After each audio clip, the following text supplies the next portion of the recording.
Chapter 14. Tarnsman. Outside, as Kamchak and I bounded down the steps of the slave wagon, the darkness was filled with hurrying men, some with torches and running kaila, all ready with their riders. War lanterns, green and blue and yellow, were already burning on poles in the darkness, signaling the rallying grounds of the Orioles, the hundreds, and the Orios, the thousands. Each warrior of the wagon peoples, and that means each able-bodied man, is a member of an or a 10. Each 10 is a member of an Orlus, or 100, and each member of an Orlus is a member of Orlia, 1,000. Those who are unfamiliar with the wagon peoples, or who know them only from their swift raids, sometimes think them devoid of organization, sometimes conceive of them as mad, hordes or aggregates of wild warriors. But such is not the case. Each man knows his position in his 10, and the position of his 10 in the 100, and the 100 in the 1,000. During the day, the rapid meets of these individuals' maneuverable units are dictated by Boscorn, and movements of their standards. At night by the Boscorns and the war lanterns, slung upon the high poles carried by the riders. Kamchak and I mounted the kaila we had ridden, and as rapidly as we could, we pressed through the throngs toward our wagon. When the Boscorns sound, the women cover the fires and prepare the men's weapons, bringing forth arrow, bow, lance. The quivers are always within the saddle sheaths, and the bosks are hitched up, and slaves, who might otherwise take advantage of the tumult, are chained. Then the women climb to the top of the high sides on the wagons and watch the war lanterns in the distance, reading them as well as the men, seeing if the wagons must move, and in what direction. I heard a child screaming its disgust at being thrust within their wagon, and in a short time Kamchak and I had reached our own. Afris had had the good sense to hitch up the bosk. Kamchak kicked out the fire at the side of the wagon. "What is it?" she cried. Kamchak took her roughly by the arm and shoved her stumbling toward the sling cage, where, holding the bars frightened, knelt Elizabeth Cardwell. Kamchak unlocked the cage and thrust Afris inside with Elizabeth. She was slave and would be secured, that she might not seize up a weapon or try to fight or burn the wagons. "Please," she cried, thrusting her hands through the bars. But already Kamchak had slammed shut the door and twisted the key in the lock. "Master," she cried. It was better, I knew, for her to be secured, as she was rather than chained in the wagon, or even to the wheel. The wagons in Turian raids are usually burned. Kamchak threw me a lance and a quiver with 40 arrows and a bow. The kaila I rode already had upon the saddle the quiver, the rope, and the bola. Then he bound from the top step of the wagon onto the back of his kaila, and sped toward the sound of the boscorns. "Master!" I heard Afris cry. Off the ranks with a swiftness and precision that was incredibly long, flying columns of warriors flowed like river between the beasts. I rode at Kamchak's side, and in an instant it seemed we had passed through the bellowing, startled herd, and had emerged upon the plain beyond. In the light of the Korean moons we saw slaughtered bosk, some hundreds of them, and some 200 yards away, withdrawing, perhaps 1,000 warriors mounted on a Tharlian. Suddenly, instead of giving pursuit, Kamchak drew his mount to a halt, and behind him the rushing cavalries of the Tchuks began to snarl and paw to a halt, holding their ground. I saw that a yellow lantern was halfway up the pole, below the 2 red lanterns. "We must give pursuit," I cried. "Wait," he cried. "We are fools! Fools!" I drew back the reins upon my kaila to keep the beast quiet. "Listen," said Kamchak, agonizing.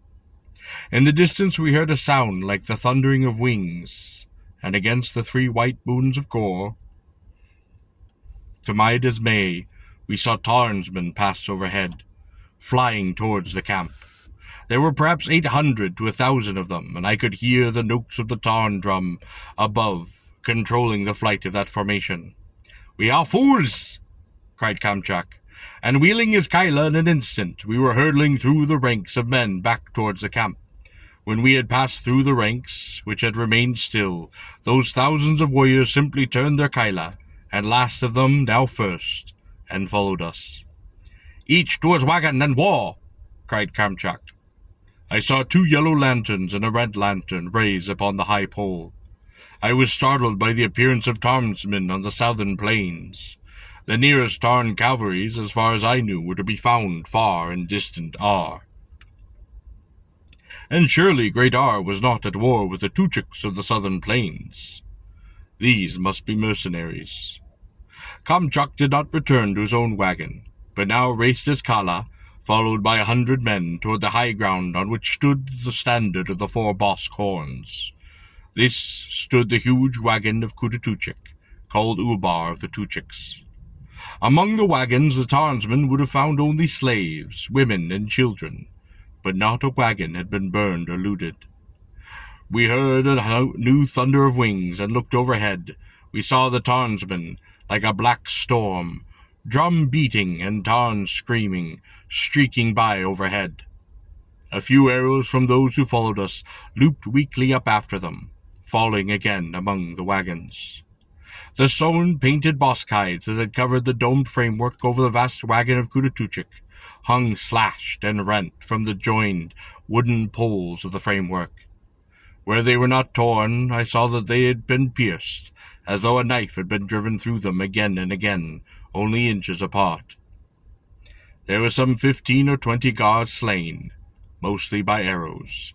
They lay tumbled about, several upon the dais near the wagon. In one body there were 6 arrows. Kamchak leapt from the back of his Kyla, and seizing a torch from an iron rack, leaped up the stairs and entered into the wagon. I followed him, and then stopped, startled at what I saw. Literally thousands of arrows had been fired through the dome into the wagon. One could not step without breaking or snapping them. Near the center of the wagon, alone, his head bent over, upon the robe of the grey boxhide, sat Kutatuchik, perhaps 15 or 20 arrows embedded within his body. At his right knee was the golden Kanda box. I looked about. The wagon had been looted, the only one that had been as far as I knew. Kamchuk went to the body of Kutatuchik, and sat down across from it, cross-legged. His head rested in his hands. I did not disturb him. Some others pressed into the wagon behind us, but not many, and those who did remained in the background. Loud I heard Kamchuk moan. "The Bosks are doing as well as might be expected," he said. "The quivers, I will try to keep them sharp. I will see that the axles of the wagons are greased." Then he bent his head down and sobbed, rocking back and forth. Aside from his weeping, I could hear only the crackle of the torch that lit the interior of the rent dome. I saw here and there, among the rugs and polished wood, bristling with white arrows, overturned boxes, loose jewels scattered, torn robes and tapestries. I did not see the golden sphere. If it had ever been there, it was now gone. At last Kamchuk stood up. He turned to face me. I could still see the tears within his eyes. "He was once a great warrior." I nodded. Kamchuk looked about himself. He picked up one of the arrows and snapped it in his fist. "Turians are responsible for this," he said. "Zafrar?" I asked. "Surely," said Kamchuk. "For who could hire Tarnsman but Zafrar of Toria, or arrange for the diversion that drew fools to the edge of the herds?" I was silent. "There was a golden sphere," said Kamchak. "It was that which he wanted." I said nothing. "Much like yourself, Tarl Cabot," added Kamchak. I was startled at him. "Why else," asked he, "would you have come to the wagon peoples?" I did not respond. I could not. "Yes," I then said, "it is true. I want it for the priest kings. It is important to them." "It is worthless," said Kamchak. "Not to the priest kings," I said. Kamchak shook his head.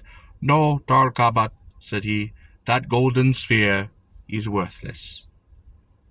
Tuchik then looked about himself, sadly, and again gazed upon the sitting bent-over figure of Kutatuchik. Tears once more seemed to burst from Kamchak's eyes.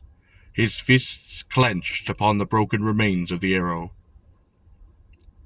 "He was great man," cried Kamchak. "Once he was a great man." I nodded. I knew Kutatuchik, of course, only as the huge, somnolent mass of man who sat cross-legged upon a robe of grey boskhide, his eyes away and dreaming.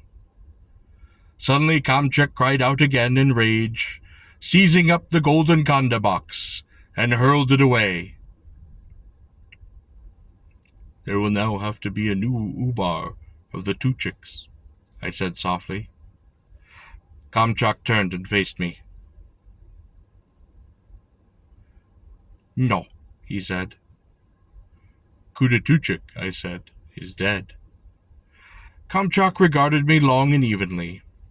"Kutatuchik," he said, "was not Ubar of the Tuchiks." "I do not understand," I said. "He was called Ubar of the Tuchiks," said Kamchak, "but he was not Ubar." "How can this be?" I asked. "We Tuchiks are not such fools as Turians would believe," said Kamchak. "It was for such a night as this that Kutatuchik waited upon the wagon of the Ubar." I shook my head at him in wonder. "He wanted it this way," said Kamchak. "He would have had it no other." Kamchak wiped his arm across his eyes. He said it was now all he was good for this, and for nothing else. I sighed, for it was a brilliant strategy. "Then the true Ubar of the Tuchiks is not slain," I said. "No," said Kamchak. "Who knows who the Ubar truly is?" I asked. "The warriors know," said Kamchak. "The warriors." "Who is Ubar of the Tuchiks?" I asked. "I am," said Kamchak.